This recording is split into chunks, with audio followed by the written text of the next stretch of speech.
À nous deux, YouTube. Hello YouTube, j'espère que tu vas bien. Je suis trop contente de te retrouver pour cette nouvelle vidéo. Aujourd'hui, je voulais faire une vidéo pour ceux qui sont en maxi galère de soutien. Ça veut dire que tu as des maxi rêves, tu as des ambitions, tu as des projets que tu as envie de lancer et dès que tu en parles à tes proches, ils sont accueillis en étant totalement écrabouillés avec des grosses semelles de chaussures, plein de peurs qui sont projetées sur toi, avec plein de limites, avec plein de trucs de maxi rabat-joie du style « Ah, mais c'est la crise en ce moment, tu vas pas y arriver, tu n'as pas assez fait d'études pour je sais pas quoi. Ah, mais non, ce n'est pas possible, ça n'arrive qu'aux autres. » Blablabli, blablabla. Toutes ces peurs, toutes ces limites, toutes ces phrases assassines vont tuer ton petit rêve dans l'embryon et ça fait que la plupart du temps, qu'est-ce qu'on va faire? On va abandonner, on ne va pas pouvoir passer au niveau d'après, qui est là où on a dégommé vraiment toutes ces espèces de peurs projetées sur nous et qui nous permet de passer à l'action pour réaliser nos rêves, nos aspirations, nos projets, nos ambitions, peu importe comment tu veux appeler ça. Donc moi, ce que je voulais faire aujourd'hui, c'était te proposer mon outil, mais que j'ai utilisé, poncé, réhabilité, réutilisé, mais vraiment à fond quand j'ai commencé l'entrepreneuriat, et qui s'appelle le comité exécutif mental. Donc je t'explique ça tout de suite. N'oublie pas aussi que quand tu rentres dans la maison, tu essuies tes petits pieds sur le paillasson. C'est pareil avec YouTube, la petite loi de politesse, c'est on met un petit pouce à la vidéo, on s'inscrit, on sonne sur la cloche, blablabla, pour encourager et pour dire continue et pour dire j'aime beaucoup tes vidéos, sinon je peux pas savoir. Tu comprends? Ok, c'est parti.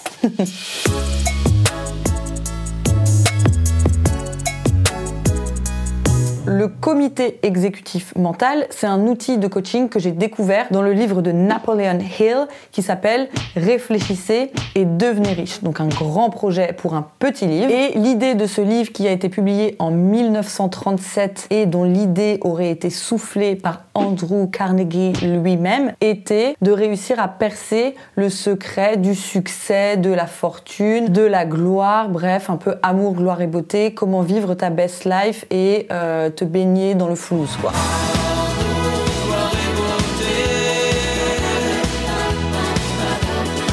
Depuis, on s'est rendu compte que Napoléon, l'auteur, avait un peu mitonné et enjolivé l'histoire puisque potentiellement il n'aurait jamais rencontré Andrew Carnegie, mais peu importe, il y a quand même de très bonnes choses à prendre dans ce livre qui est quand même devenu un best-seller. Ceci étant dit, Napoléon est parti au taf, il a commencé à faire ses interviews de plein d'entrepreneurs méga successful américains pour la plupart. La chose qu'il a retenue de son travail, c'est le pouvoir de la pensée et le pouvoir du mindset. Et ce dont il s'est rendu compte, c'est que si ces entrepreneurs étaient aussi successful, c'est parce que ils avaient un soutien de personnes qui les encourageaient à voir que c'était possible. Ils étaient entourés aussi de personnes dans le même état d'esprit qu'eux et ils s'entraînaient aussi énormément à voir les opportunités plutôt que de voir toutes les potentielles bouses qui peuvent arriver sur le chemin. Donc la théorie du livre en très résumé, c'est que notre dialogue intérieur est la chose la plus importante et impactante dans notre petit voyage vers la réussite. Si tu es très sceptique et que tu te dis ouh là là, encore une énième tarée qui parle du pouvoir de la pensée et du pouvoir de la loi de l'attraction et de je sais pas quoi. Petite démonstration mathématique très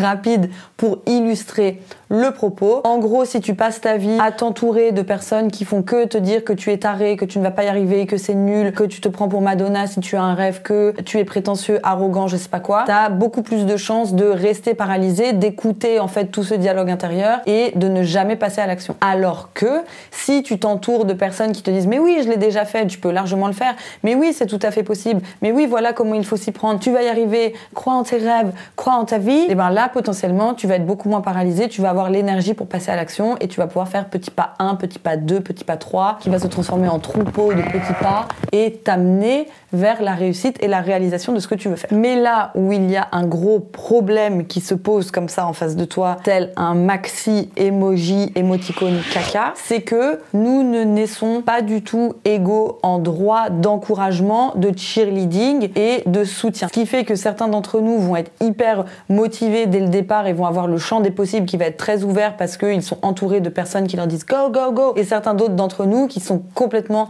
en carence totale de motivation parce que viennent d'une famille ou d'un entourage qui potentiellement est un petit peu peureux ou très sécurité. Ils vont dire attention, prudence, prudence, tout est dangereux, tu ne vas jamais y arriver, mayday, mayday. Donc c'est exactement pour les personnes qui se trouvent plus dans la deuxième catégorie. like me, que cet outil du comité exécutif mental est méga utile. Donc maintenant que ça c'est dit, en quoi est-ce que le comité exécutif mental consiste concrètement? En fait, ça consiste à remplacer les voix de tes conseillers habituels, comme ta mère, ta grande-tante, ta BFF, ton pote du CM2, je sais pas quoi, qui n'ont aucune expérience dans ce que toi tu as envie d'accomplir. C'est de remplacer ces voix-là par les voix de personnes qui ont déjà fait ce que tu souhaitais faire, qui ont accompli ce que tu souhaitais accomplir, qui sont plus avancées dans la réalisation du projet que toi tu souhaites mettre en place et auquel tu souhaites donner vie. Parce qu'en fait, le problème, c'est que la plupart du temps, on va demander des conseils à des gens qui n'ont jamais fait ce qu'on voulait faire. Et comme tu demanderais absolument jamais à un mec dont le boulot est d'être cuisinier comment bâtir les fondations de ta maison, bah, l'idée, c'est de te dire, ok, pourquoi est-ce que dans ces cas-là, je m'acharne autant à demander des conseils à des gens qui n'ont aucune expérience dans ce que je souhaite faire? Si ton père est dans un cabinet de comptabilité dans lequel il est employé depuis, je sais pas, 30 ou 40 ans, ça sert à rien de lui demander des conseils sur comment faire ta promotion sur Instagram ou te mettre en avant. Donc le comité exécutif mental va nous servir à focaliser notre attention sur les conseils de gens qui ont de l'expérience dans le domaine dans lequel on souhaite aussi acquérir de l'expérience. Maintenant, là où il y a un deuxième problème, c'est que souvent, quand on souhaite faire quelque chose, je sais pas, imagine tu te dis « Ah mais moi je veux devenir chanteur et maxi succès, aller jouer à l'Olympia. Moi je veux gagner 1 million d'euros en développant mes formations sur internet. » Ou si tu te dis encore « Moi mon rêve c'est de partir faire de l'agriculture au Costa Rica et de développer une plantation de café par exemple, bah potentiellement tu vas pas avoir accès à Beyoncé ou à quelqu'un qui crée des plantations au Costa Rica pour avoir des billes et obtenir des conseils. Donc l'idée du comité exécutif mental, c'est que c'est un comité composé de conseillers imaginaires et c'est là où c'est un outil qui est absolument génial, c'est que tu peux aller chercher partout.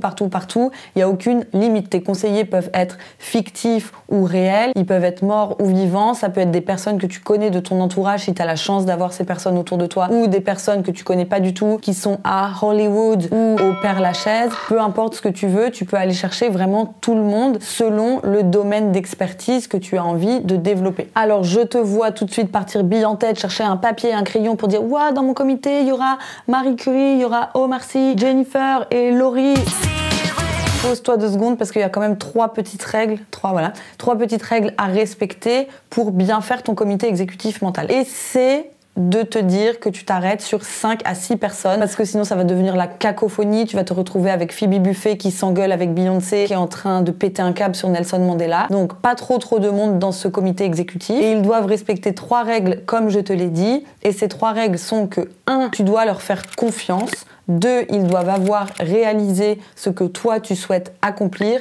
Et 3, tu dois les admirer, les trouver méga stylés. Ils doivent t'inspirer à fond. Maintenant que tu sais ces 3 règles, tu peux aller t'amuser et faire ton petit comité exécutif mental personnel. Si tu as besoin que ce soit un peu plus concret, je vais t'expliquer comment moi je l'ai utilisé pour monter Carbone Theory, pour monter ma première entreprise, etc. et comment je l'utilise toujours aujourd'hui. Donc en gros, moi j'ai commencé en 2017 et mes 2 plus grosses terreurs, c'était 1, de me montrer sur les réseaux sociaux, de faire de l'autopromotion, etc. Et 2, trop peur de l'échec. Mais vraiment terrorisée au point où ça me paralysait. Et quand j'ai commencé à vouloir en parler autour de moi, dire que je voulais monter une entreprise, que j'allais utiliser Instagram, etc., j'ai eu beaucoup de « Oh là là, mais mon Dieu, tu vas pas devenir une énième influenceuse, bah, quelle horreur. Tu vas être ces meufs qui vont montrer leur petit déjeuner sur Instagram. Si tu rates, tu vas plus jamais retrouver de travail. Oh là là, tu vas mourir. » Enfin, plein de trucs méga badants qui te donnaient pas envie de beaucoup plus avancer. Donc je me suis dit, ok, si je pouvais les avoir sous la main, à qui est-ce que je demanderais des conseils pour trouver ma voie, pour m'assumer à 300%, pour arrêter d'avoir peur de tout, pour arrêter de me laisser tout le temps bloquer par le regard des autres. Donc là, après avoir fait un peu de recherche sur les rôles modèles qui m'intéressaient le plus, j'ai convoqué mon comité exécutif mental dans l'aile ouest de mon cerveau et je me suis retrouvée en réunion avec Phoebe Buffay, Beyoncé, avec Sunny Lenarduzzi, avec Kanye West, Mark Zuckerberg, avec Jen Sincero, avec Mamie Josette, entre autres. Et là, je leur ai posé toutes les questions que je me posais à moi-même mais qui ne trouvaient pas de réponse pour savoir un peu quel type de conseils ils pouvaient me donner. Donc c'est vraiment, là tu te dis, ok, what would you do, Phoebe Buffay? What would you do, Beyoncé? What would you do, Kanye West? Et là, ça a été très rapide parce que déjà, j'avais regardé plein de documentaires sur leur mindset, comment ils pensaient, leur vie, comment ils travaillaient, etc. Mais en gros, ce qui est énormément ressorti, c'était que l'échec fait complètement partie intégrante de la réussite, que si je refusais d'échouer, dans ces cas-là, j'allais jamais pouvoir y arriver, que me mettre en avant pour partager mon savoir, mon expertise ou je sais pas quoi était méga courageux, et que si je voulais passer une vie de bouse à me cacher tout le temps et à avoir peur du moindre micro frisson de la vie, j'allais pas faire grand chose et j'allais un peu m'ennuyer et me réveiller à 94 ans avec mes 37 000 chats en train de me dire my god, j'ai pas fait grand chose.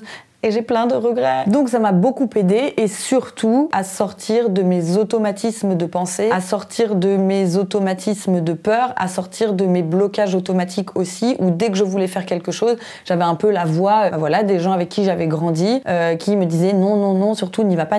Et en créant un peu cette ouverture, je me suis infiltrée dans la brèche et au fur et à mesure, c'est comme ça qu'a germé l'idée d'un business en ligne, c'est comme ça qu'a germé l'idée de la possibilité de faire du coaching, même si j'avais fait une école de commerce, c'est comme ça qu'a germé l'idée de créer une chaîne YouTube, un podcast, un Instagram, c'est comme ça qu'a germé l'idée qu'il était possible d'avoir un business et d'être libre. Et si je n'avais jamais eu cette ouverture, parce que j'avais pas dans mon entourage des gens qui avaient vécu ce que moi je voulais vivre, si j'avais pas été le chercher chez des personnes de manière un peu imaginaire, jamais j'aurais pu sortir de ce niveau 1 de la peur dans lequel j'étais complètement engluée et duquel j'avais du mal à sortir. Donc c'est un petit outil cute qui d'apparence ne paye pas vraiment de mine, mais c'est une soupape de décompression énorme quand autour de toi tu te rends compte que personne ne soutient vraiment ce que tu as envie de faire.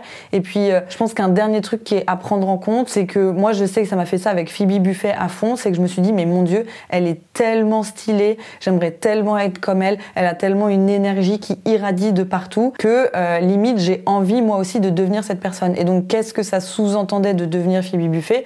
Ça veut dire d'être ok avec toutes mes imperfections et mes bizarreries, d'être ok avec le fait d'être un peu décalé ou un peu off par rapport aux autres. Ça veut dire assumer à fond sa singularité. Et à chaque fois en fait que j'avais peur de faire ça, je me disais tout le temps oui mais en fait si je veux devenir quelqu'un comme Phoebe Buffay, c'est exactement ce que je dois faire. Pareil quand je pensais notamment aux conférences de Jen Sincero qui est une coach américaine géniale, son histoire de succès est basée sur tous ses échecs. Dès que j'avais un échec, je me disais ok, plus tard quand j'aurai un peu tout accumulé et que je m'en serai sortie, c'est ce qui fera ma marque de fabrique et que ce sera hyper stylé. Et si j'avais pas eu ce comité exécutif mental, je pense que je l'aurais pas vu comme ça, ou en tout cas pas dans cette mesure-là. Donc j'espère que ça t'aidera. Pense à créer ton petit comité toi-même et à le réunir dans la cellule de crise dès que tu es perdu, dès que tu as besoin d'un petit GPS, dès que c'est la loose dans ta vie et que tu as besoin d'ouvrir ta perspective et de te donner le courage de faire des trucs qui certes font méga peur, mais qui ont besoin d'être faites